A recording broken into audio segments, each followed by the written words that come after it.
Now we go on to Netflix and Love in the Villa, and this sounds like the Sharon your face.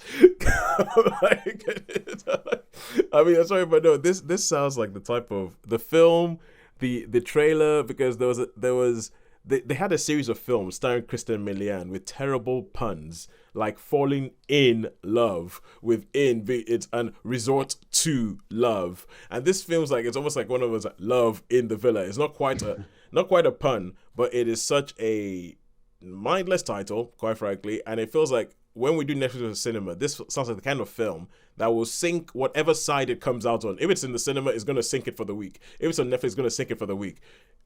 Is that the case? Yeah.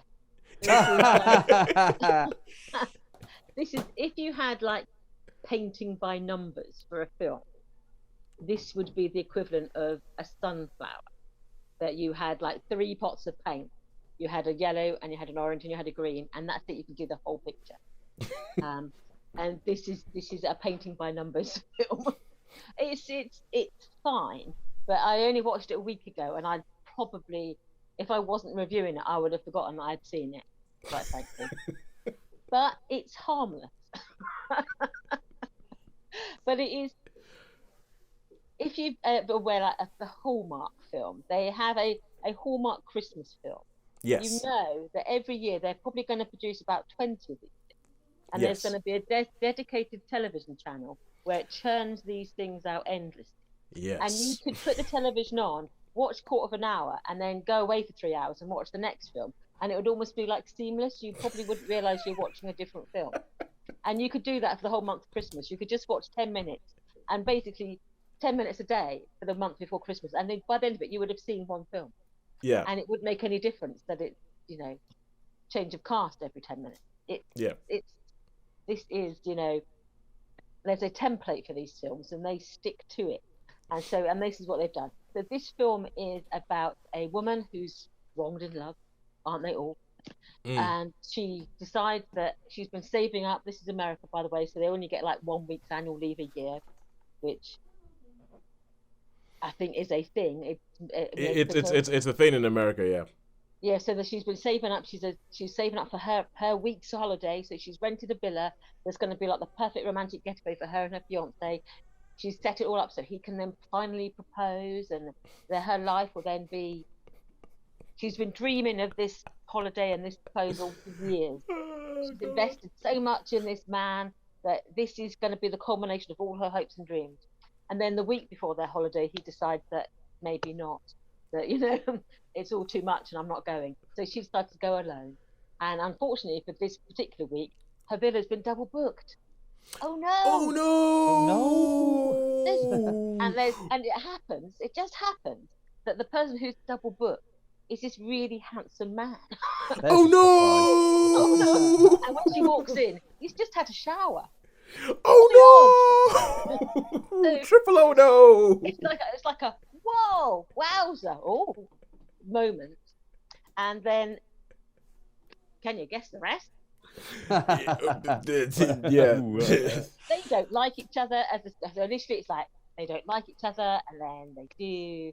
Then there's something that separates them, and they get back together. And then somebody rides a horse across an airport to mix two romantic movie metaphors. And then against the background of of Verona, which I personally don't like very much because I got bitten by a bat there. Oh, where? In Verona. Oh, Verona. Okay, cool. I thought you said Corona. No, I got bitten by a bat in Verona, so it's not my favourite place in the world.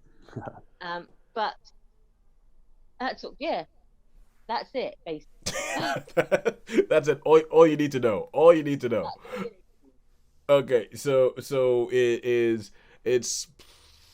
not even like a meal. It's not even like a sugar snack. It's kind of like an air sandwich. Yeah, it's like a bag of Maltesers. It's sort of light. It satisfying for a little while, but it you enjoy it and then it's gone. It's good. So, but it's one of those things. It's like the bloke from and the woman from. So it's like the bloke from Umbrella Academy, and he was in Merlin, and it's like the woman who was from Vampire Diaries. So it's that sort of film. It's the bloke from and the woman from Tom Hooper. You know who. So it does what it supposed to do. It's entertaining, it's light, it's fluffy, it's almost instantly forgettable.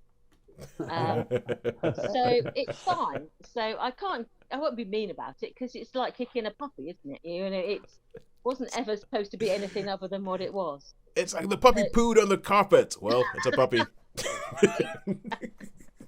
Yeah, so it wasn't. You couldn't hate it. It's not in it to hate it. But you couldn't love it as the best film ever either. So it is perfect 3 territory. It does what it's supposed to do, but it's not outstanding, but it's not dreadful either. So it's fun. It's a happy an hour and a half that you can just watch it while you're doing something else. Probably. So what, you said 3 stars? Yeah. Oh, I was expecting lower than. Well, I don't know about you, Sean. Yeah, I was as well, especially from the text. If from you the compared test. it to any other good film, it would be like a 2. But it's like if you compare it in its own world. Well, is it one of those things where you're like, look, if you're going to watch a film called Love in the Villa, you know what you're getting yourself in for. You know what so you shouldn't walk around going, oh my God, it was a 0-star movie. What did you expect it to be? Yeah, because you're not going to say, why didn't this win a Grammy or not a Grammy? Why didn't this win the Oscar? Because it was never ever going to be in that world. I mean, it was never going to be. It never could be a 4 or 5-star film. But to give it like a 2 or a 1, it's like kicking a puppy. It's just not fair. It doesn't deserve to be mistreated. It's just, it is what it is. So I'll give it a 3 because it is what it is. Just like a puppy, it's just trying to be cute and fluffy, and it achieves that.